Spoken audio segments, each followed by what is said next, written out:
Imam yang paling tua di antara imam yang 4 itu namanya Imam Hanafi. Meninggal tahun 150 Hijrah.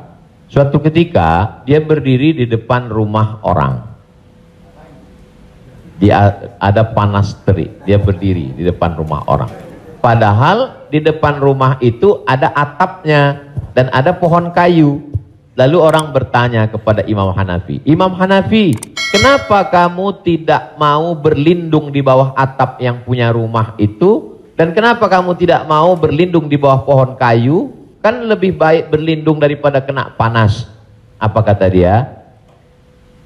Saya meminjamkan uang pada orang ini dengan sistem gadai, maka saya tidak mau mengambil keuntungan dari dia.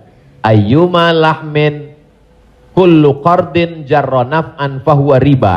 Setiap gadai pinjaman kalau kita ambil manfaat maka itu berarti riba. Tidak mau bernaung di bawah atap rumahnya karena itu dianggap sebagai manfaat. Jadi manfaat tidak hanya sebagai uang tapi juga manfaat sampai sekecil itu dia menjaga dirinya.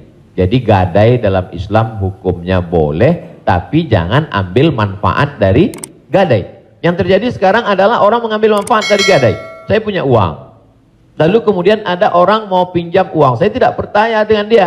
Ustadz pinjam uang 100 juta, saya nggak percaya. Kalau Ustadz nggak percaya, ini sawah saya 1 hektar. Ketika dia kasih sawahnya ke saya, maka sawah itu cukup sebagai jaminan. Tapi yang dilakukan orang sekarang adalah sawah itu dia tanam padi, dia ambil hasilnya. Hasilnya itu riba.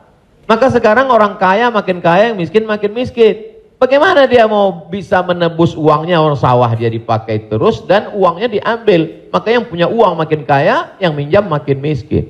Padahal dalam Islam mestinya cukup suratnya saja dipegang. Kamu kalau mau garap sawah ini garaplah, nanti bayar hutangmu. Itu akhlak dalam Islam. Akhlak itu yang dihilangkan oleh riba. Riba ini sangat kejam. Allahu a'lam.